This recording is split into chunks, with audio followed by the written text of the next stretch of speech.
Hello, Sarah Sabin, executive and team coach here in the Leading in the Modern Way video interview series.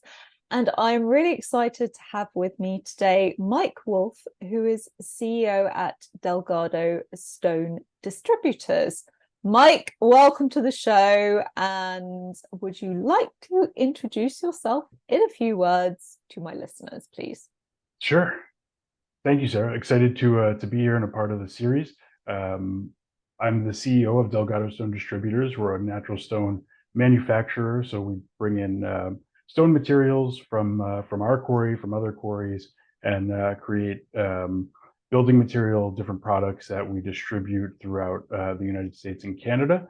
And we have a team of 60 plus employees. And we have dealers in over 26 states, more than 100 dealers. Excited and grateful for the opportunity to be in a leadership role because we have some really great people and it's a fun industry to grow in. Awesome. And fun fact, the picture you see in the background is an example of the beautiful stone. And Mike has confessed this is not his actual name. It is not. It is the most common question I get when I log on. I would like to say it is, but it's not. But like you said, Sarah, maybe one day we'll get there. Indeed. Okay, so I'd like to actually start by finding out a little bit more about how you got into doing what you're doing. So you've been at Delgado for a good few years now, but what started this whole journey? Yeah, I've always loved business.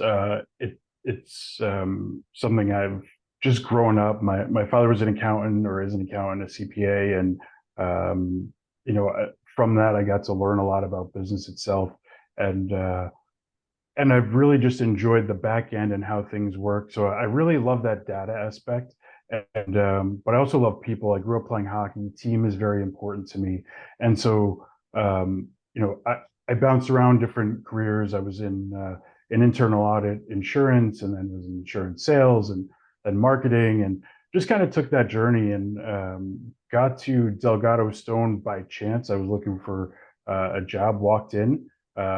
Interviewed and started in marketing and customer service. Uh, and then just kind of worked my way up, became director of operations. The owner, Brendan Southard, is great at creating opportunities like that. I asked him what I could do to help because I could see he was getting overwhelmed as the business started to grow. And so that kind of started our relationship. And from there, we just kind of just grew and grew and grew. And we've been very lucky and fortunate. Mm. And I imagine there was quite a bit of hard work along the way. Yes, there is, but having the right team obviously makes a big difference, and that makes it a little bit easier because there's plenty of challenges externally that we face, right, as leaders, as people trying to grow businesses. So the focus of what we can control is kind of a theme that we have here as well. Hmm. Well, I think that leads nicely into the topic of leadership. How do you personally define strong leadership, and how do you see it impacting the growth of the company? So I was fortunate. I was recently at a CEO summit up at Harvard, the Scaling Up Summit, and they talked about what that role looks like of the CEO, and it was Hubert Joly, the former CEO of Best Buy, was there, and talked about the four things that leaders are responsible for, which is the people, the strategy, the culture, and an allocation of capital. And those are very simple answers and good guides for us as leaders, right? But for me, it's people, right? And because of that, that's what gives me purpose every day. And we joke around here. I'm like, I don't know anyone that gets out of bed in the morning and is like, all right, stone today, right? We're so excited, it's stone day. But so it's people. How do we create stability? How do we create growth and opportunity and give people purpose in a world that, let's face it, there's very little certainty in the world and very little stability. So how can we just maybe make one less thing to worry about and continue to improve We're not perfect, but that's how I see my role is how do I understand what people want to achieve with their life, their goals, and align them with company goals, and we build that together. Hmm. That's really interesting. And, all of the pillars of leadership that you talked about are obviously important, but generally people tend to gravitate towards one or two more than the others. And for you, that's obviously about people over everything else. And also to pick up on what you said, where you align individual goals with the company goals, then actually it becomes a lot easier to drive everyone forward. And I don't think everyone thinks about it in these terms of, give people what they want and they'll give you what you want ultimately. Right. Yeah, it has to be aligned and working together, right? We talk about growth and how companies get to the next level. How do you reward people? So when I got here, there was no health insurance. There was uh, limited PTO, if any, and really just for the office team and not the manufacturing team. And so as I got here, I'm like, man, if the opportunity ever presents itself, let's get people some health benefits. And it didn't start with the best benefits, but we were able to grow. And then we started paying people more. And then we started giving time off to everyone, the PTO. And the return on that, right? The satisfaction, it's lower turnover. People are not dreading coming to work, right? We all work hard, but it's creating a place that you can come and grow and you're valued. And I think that's important because so many people go in day to day and don't feel that. And so for me, if people aren't feeling valued, I'm doing something wrong and need to change that. So I think that's important for leaders.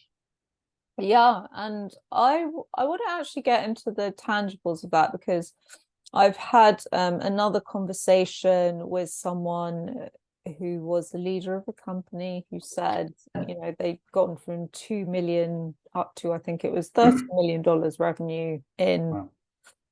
a very short space of time. I think it was somewhere like 3 years or something like that. Wow. But they were a huge proponent of a positive company culture, like many of the things that you're talking about. So when you're talking about expansion and growth, are you seeing that impact of looking after people in tangible terms as well? Yeah, absolutely. It has to be right in order to grow like that. uh you have to take care of your people and talk about doing it from the inside out, right? If our people are the priority and we do things the right way based on that, and we've established core values, um which is teamwork, accountability, discipline, integrity, and resilience. And if we use those as our guiding principle internally, it goes outward, and that's been what's contributed to our growth.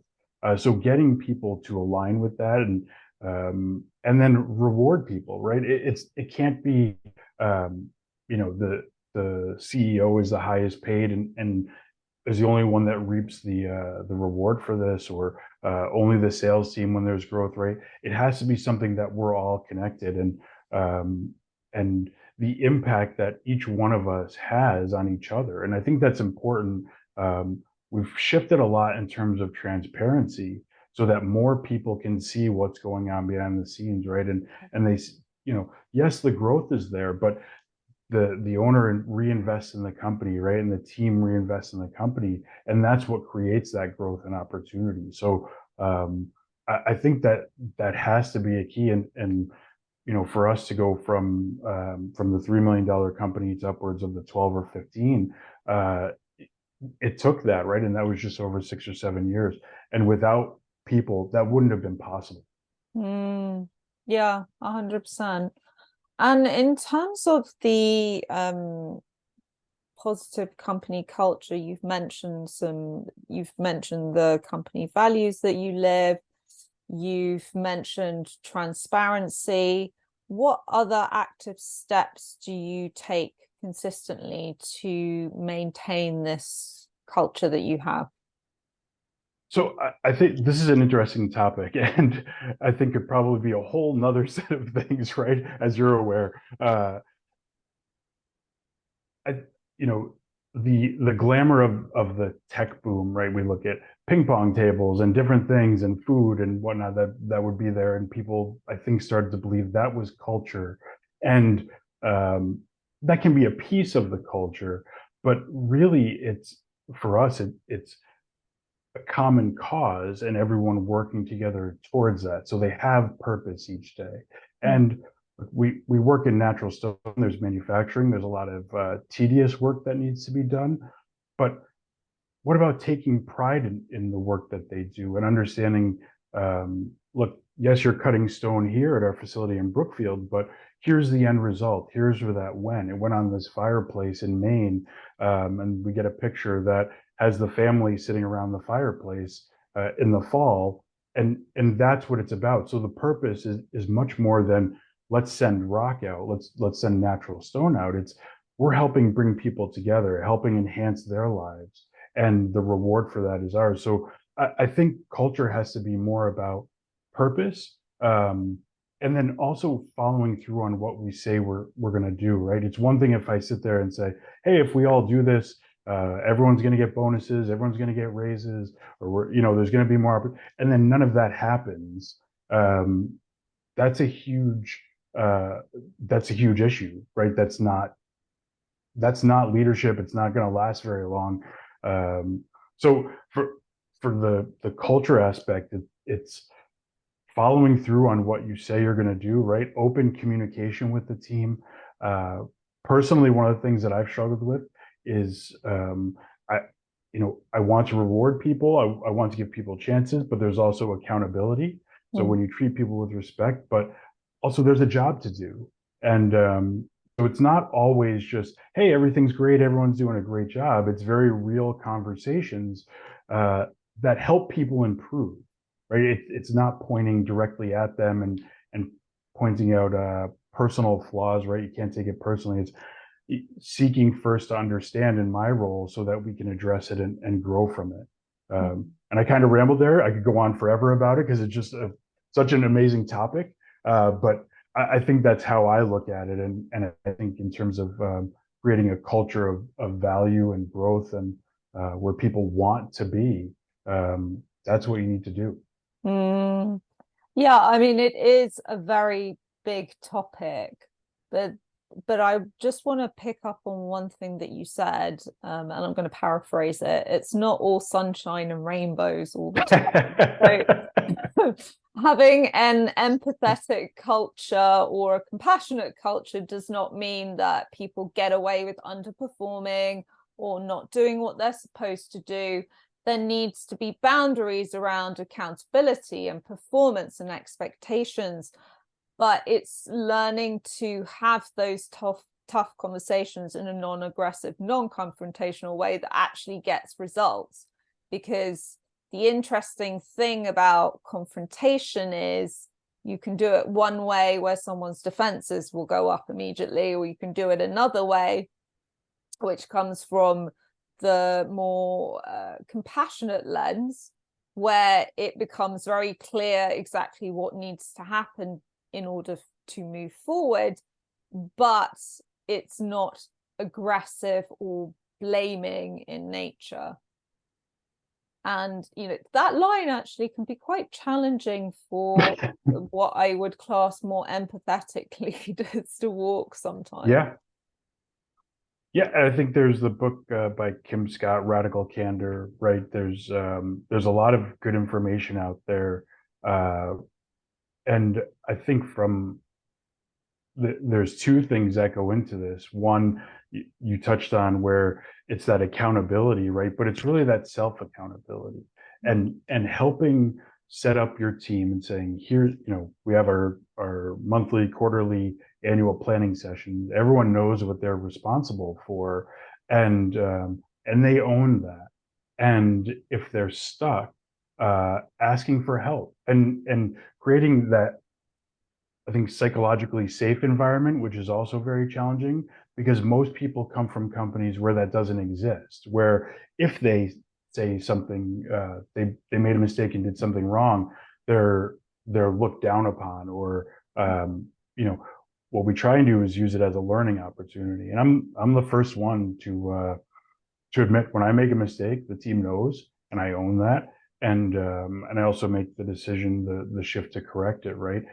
Because as my team will tell you, I'm far from perfect.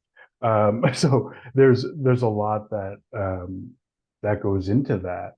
And so you set people up for success, give them that accountability, but then really going in and wanting to understand if there's an issue, if something went wrong, if we didn't achieve a target, not like you failed, you did something wrong, right? It's not that. It's what happened. What did you notice that we did differently? What could we improve on going forward? And how can I help you do that? Right. That's my role, is to help that person succeed. So seek first to understand is probably one of the best things I can think of.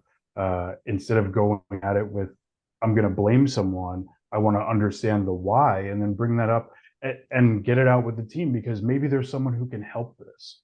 And that's what it's all about. Yeah, I 100% agree. And you also, just to cover off the other thing you said around purpose, most jobs have an element of tediousness in them. Sadly, that's just life. And I always like to bring out the quote from the janitor or one of the janitors at NASA, when someone asked him, "What is your job here?" He said, "I'm helping to put a man on the moon." So, where you can connect to that purpose of helping to make something better or helping to create something beautiful. Gave me chills, Sarah. I like that one. That's a good one. And most people don't see it that way, right? For me, every day, I used to come in with this energy, and I'm like, today's going to be an awesome day, and it's going to be the best day. And as I think any leader can tell you, by probably 7 a.m., you've gotten some alert that something's gone wrong, and so you're like, okay, how do I overcome this now and still maintain that energy? But really, I look at it as, I'm going to give everything I can to this day, and there's no expectation of anything in return. And I want to help other people. And whether I've helped someone here at our company today, or helped one of our vendors, helped one of our customers, or anything in between. And I think I've been fortunate in this leadership role that I get to have conversations with some of the leadership from the vendors, from our customers, because they face challenges too, right? And so if we understand how we can help them better, we bring that into our company, and then we create this relationship. And but that's a great one. I hadn't heard that one from NASA, and I will probably use it tomorrow in our quarterly planning. You'll get full credit, but it really is the truth, right? If you look at it as cutting rock, or doing data analysis, or if you're an AP, right, you're sending checks or cutting checks. If you're an AR, you're right. Those on the surface aren't typically things that will excite you or energize you or give you purpose. And so finding that commonality throughout and bringing people together, that's really the key. And that changes. And I hear a lot about framing, right? How are things framed? That's a big part of it. How do we frame things in our minds? How do we frame things for our team? So that's a great one. Thank you. So, Mike, in terms of you personally as a leader, I'd love to know more about how you've invested in yourself as a leader and what steps you take to continue and learning and growing as you're going along. Yeah, education is so important, right? It's a never-ending thing. And one of the biggest things I've learned is to listen, like active listening. And so anytime I'm in a meeting, anytime I have a conversation, I hope to take something away. So it's having that open mindset is a big one. But outside of that, it's a discipline and a commitment. So working with a coach, I think, has changed things tremendously. Where, I always looked at it as, well, we don't need a coach. We know what we're doing, or we're just going to pay someone to give us advice that we can get on our own. But man, was I wrong. I was so wrong when it comes to that. And I think it's probably a mindset of a lot of leaders, right? But we look at the best athletes and the top performers in any field, and they have a coach, right? And that's so important, is having someone to keep you on track or help bring you back. So I think that's one aspect of education. But then it's constant reading, it's podcasts, it's classes, or events. So I'm always looking for. I'm always reading something, probably one or two books. I'm always listening to a couple podcasts. But it's that it has to come from inside, right? That's something you have to want to do, and understanding that I don't know everything, and far from knowing everything, right? This is a new role for me in CEO. It's been just about a year now, maybe 11 months. And in order for me to be a leader and help the company in terms of strategy, if I'm not learning and taking everyone to the next level and sharing what I learned, then we're going to stop, right? We're going to become stagnant. And to me, that's not a great feeling, right? And I want us to grow. If I'm going to help other people, I need to continue to grow myself. So whether it's reading or conversations with mentors and coaches, podcasts, there's so much great information out there from so many great people that there's really no excuse to learn, right? And that I take that approach every day. Yeah, and I love that, because it's what I hear again and again from conscious leaders. I'm never done learning. And you are never done learning, no matter if you were the most brilliant person in the world. I don't know, Elon Musk comes to mind. Obviously, the man is probably classified as a genius, but he's consistently learning all the time. Yeah. And we all need to take that mindset, not only for ourselves, but as you say, because you're modeling behaviors to your team. If you are the guy that knows everything and doesn't need to learn anything else, then you're modeling a behavior for your team. Yeah. And so, and you can't force it, right, Sarah? Together. Sorry, you can't force it on. So I read something and I think, oh, this book really resonates with one of our team members. And I'll get him a copy of that book and give it and say, look, I read this, I thought of you, I think it might be helpful. Pick it up when you're ready. Right. I'm not saying read this, I want to report on it next week, right? That's not someone, they have to want it. And I often say, look, put the book on your shelf, put it somewhere where you can see it. And when the time is right, it'll call to you and open up. And there's a lot of people say, oh, I don't read, or I can't read. Not that they can't read, but they sit down to read and they get distracted. And you don't have to read the whole book at once. Read a little bit. Just do something. And with audiobooks, I think is a great opportunity for people who are in sales, who travel.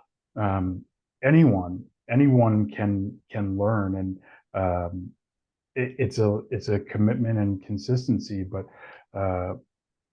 again, it's I want to say it's free, but it's more readily available or more accessible than it's ever been, and we need to take advantage of that.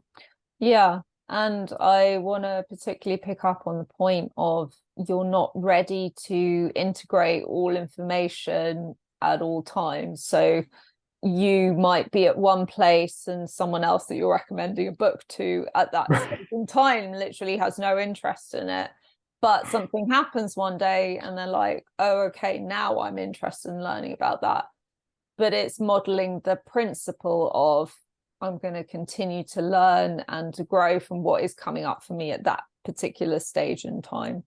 Yeah, and even myself, there's times that I read something and I'm like, okay, that might be useful at some point, and then you read it today, and you're reading it through one lens, your lens today, but then you look at it in maybe a year, 2 years, 5 years, whatever that is, and it reads completely different or resonates or applies differently. And when I tell people that I read books multiple times, they're like, you do? I'm like, well, sure, I'm going to look at it differently now than I would in the future, and I did 5 years ago. So it's just great again being having this information, and for me sharing what I can, and then from there it's up to people to do it on their own. But I'm a big believer in the constant communication and learning aspect. Mm.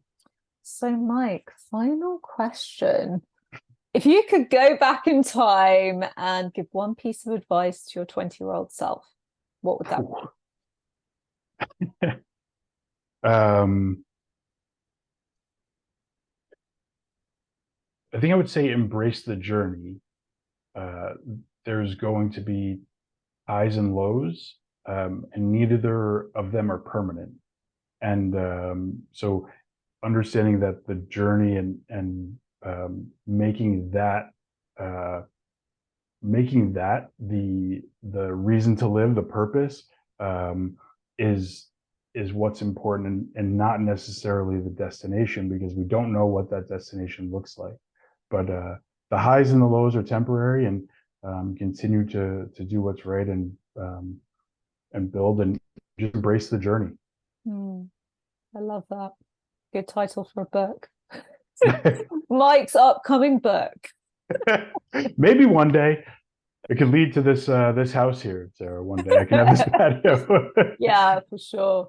Uh, Mike, I've loved this conversation today. Thank you so much for taking part in the series. Well, thanks for having me. It was great, and I'm excited to hear some of the other leaders as well.